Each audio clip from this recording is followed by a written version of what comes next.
Mahigpit ngayong binabantayan sa munisipalidad ng Etsaga sa Isabela ang bentahan ng produktong petrolyo sa mga gasolinahan. Alinsunod na rin ito sa executive order na inilabas ng bayan na ipinagbabawal ang anumang uri ng hoarding at profiteering. Dahil dito, 16 na gasolinahan ang nakatanggap ng notice of violation matapos lumabag sa EO at hindi pagsunod sa pump price na itinakda lamang ng Department of Energy o DOE.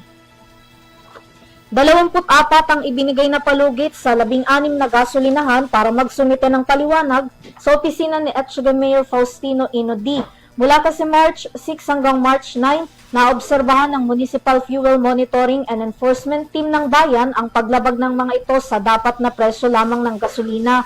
Kaya naman agad silang inatasang itigil ang mapagsamantalang gawain na kung hindi susundin ay agad na ipapasara ang kanilang establishmento at maaaring mauwi pa sa pagkakaroon ng kaso sa DOE at Department of Justice sa DOJ.